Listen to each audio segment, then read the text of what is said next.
alguns jogadores aos poucos é que estão se integrando ao elenco. Ou seja, um jogo irregular.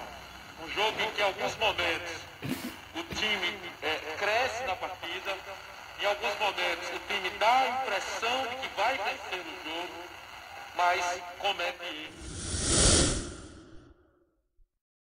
E o Alex Henrique empatou. A partir daí, o Confiança cresceu no jogo. Confiança teve tudo para vencer a partida. Confiança terminou o primeiro tempo muito melhor. Teve algumas chances, inclusive, no final do primeiro tempo, de chegar a desempatar a partida. Tanto é que a gente comentava aqui que numa sequência de ataques do Confiança, teve aí uma onda de cartão amarelo.